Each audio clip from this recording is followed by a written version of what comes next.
महिलाओं के लिए क्या बजट में दिख रहा है? स्किल ट्रेनिंग को लेकर बात कही गई है और रोजगार सृजन को लेकर बात कही गई है। 3 लाख करोड़ की योजनाओं का प्रावधान किया गया, कैसे देख रही हैं आप? देखिए, first of all I would like to congratulate every Indian women because this is the 7th consecutive budget that the finance minister Nirmala Sitharaman is presenting before every Indian. तो आई थिंक मुझे लगता है कि ये हर महिला के लिए एक वाकई में एक विषय है, एक खुशी महसूस करने के लिए, और हर व्यक्ति के लिए जो एक महिला में, एक आने वाली बेटी में एक भविष्य दिखता है अपने लिए। दूसरा, मैं ये कहना चाहूँगी कि इस सरकार ने, अगर हम 2014-15 का रिकॉर्ड देखते हैं, 2014 से लेके 15 में और इस वर्ष 2025 से जो फंड एलोकेट हुआ है, जो बजट एलोकेट हुआ है to the women empowerment and welfare, उसके अंदर 218% की बढ़ोतरी हम लोगों ने देखी है। तो ये मुझे लगता है it's a very welcoming step on part of the Indian government that the budget that they allocate for the welfare of the Indian the women and their empowerment has been increased by such a big level. So I think it's really commendable job that the Indian government has done. सबसे पहले ये सवाल बहुत ज़रूरी है, यहाँ पर ये सवाल उठना चाहिए कि क्यों महिला सशक्तिकरण ज़रूरी है। Why women empowerment is important? महिला is the center point of the entire family.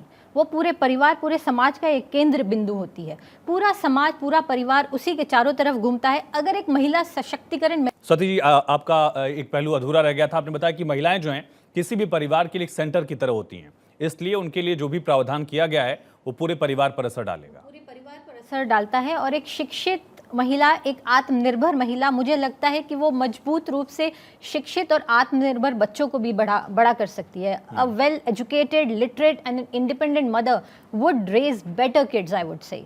Adding to this factor, 1.48 CR has been allocated, I just has been informed, I was checking the headlines there, कि वो education, employment और skill development के लिए allocate हुआ है। I think it's very commendable approach of the Indian government. And apart from this, जो अगर हम हेल्थ पर्सपेक्टिव पर आते हैं, तो सर्वाइकल कैंसर को प्रिवेंट करने के लिए जो 9 से 14 वर्ष की आयु के लिए अभी एक वैक्सीन ड्राइव स्टार्ट किया है इंडियन गवर्नमेंट ने। बजट में भी इसका जिक्र था। उसको इंटरिम बजट में भी उसका जिक्र था, यहाँ पर भी उसको बढ़ाने के लिए, उसको प्रोत्साहन देने के लिए दोबारा से बात कही गई है। तो आई थिंक इसके अलावा और काफ़ी पहलू हैं जिस पर हम आगे भी चर्चा कर सकते हैं। ऋचा जी, वर्कफोर्स में महिलाओं की भागीदारी को बढ़ाने पर फोकस किया गया और उसके लिए महिलाओं को पहले ट्रेन किया जाए और उसी आधार पर उनको एम्प्लॉयमेंट मिल पाए, इसको लेकर सरकार फोकस रही है। ये एक बहुत ही अच्छा पहलू है, सरकार की बहुत अच्छी पहल है कि महिलाओं को पहले स्किल डेवलपमेंट की तरफ लिया जाए। उनके एजुकेशन लोन्स की भी बात की गई है, स्किल डेवलपमेंट की भी बात करी है और एम्प्लॉयमेंट की भी बात की गई है। तो ये एक बहुत ही अच्छा कदम है सरकार का, जो सरकार ने उठाया है। वुमेन लेड सोसाइटी की बात की गई थी, G20 में वुमेन लेड डेवलपमेंट की बात की गई थी। तो इस बजट से लग रहा है कि जो G20 में बात की गई थी उस पर आगे अमल होने का वक्त आ रहा है। स्वाति जी, एक महिला वित्त मंत्री के होने के नाते आप लोगों को, एक महिला होने के नाते कितनी उम्मीदें रही हैं और वो उम्मीदें कितनी पूरी हो पाई बजट के बाद?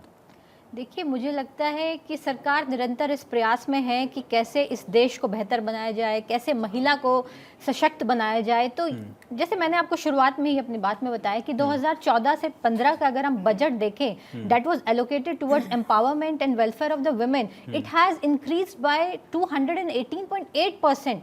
तो मुझे लगता है कि ये बात खुद में ही काफ़ी है। और अगर हम वैल्यू की बात करें तो 97,183, अगर मैं गलत नहीं हूँ, करोड़ रुपया से बढ़कर ये जो फिगर है, it has come to 3.10 lakh crore this time. तो ये खुद में बताती है कि सरकार, इसका मतलब कटिबद्ध है कि वो महिला उत्थान के लिए कार्य करे। माया सिंह जी भी हमारे साथ लगातार चर्चा में जुड़ी हुई हैं।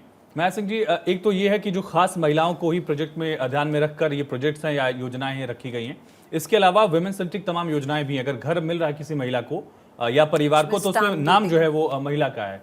स्टाम्प ड्यूटी को लेकर यहाँ पर छूट की बात कही गई है। ऐसे भी इनडायरेक्टली भी कई सारी योजनाएं हैं जिसका सीधा फायदा जो है वो महिलाओं को प्राथमिक तौर पर मिल रहा है।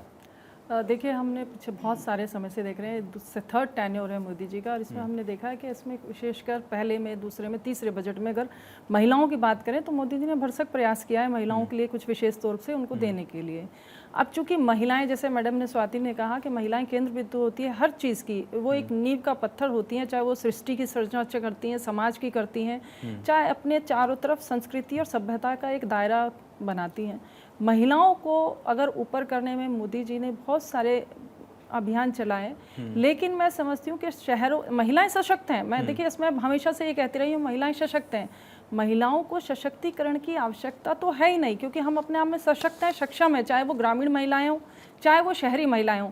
महिलाओं की जो मेन मुद्दा है वो है महिलाओं की सुरक्षा का, जो एक बहुत मेजर इशू है, जो मैं पिछले बहुत समय से सरकार इस पे बात करने से, सरकार के बहुत सारे बजट तो आते हैं, सरकार देती भी है, लेकिन वो सही तरह से महिलाओं को निश्चित रूप से जितने तरीके से पहुंचना चाहिए वो नहीं पहुंचता। महिला सुरक्षा बिल पे बात हुई थी, महिला रिजर्वेशन पे बात हुई थी 2-3 मरतबा, लेकिन हुआ ये कि आए, सबसे अच्छी बात है, बहुत अच्छी चीज़ है, लेकिन महिला सुरक्षा पे हम अभी भी आज ना कहीं पिछड़े हुए हैं। ये एक मुद्दा हम सोच रहे थे कि इस बार भी होगा, लेकिन इसमें भी पहले से बेटर हुआ है, इसमें कोई दो राय नहीं है, दिया है। तीसरा टेन्योर है, क्योंकि ये एक अगली सरकार को बनाने में एक बहुत महिलाओं को, जो कहते हैं हम आधी आबादी की संरचना में गिनी जाती हैं, 50% जनरल महिलाओं की है, ये एक लक्ष्य का निर्धारण करेंगे कि भाई अगले चुनाव में क्या दिशा निर्देश इनको देती हैं, किस तरह से होती है।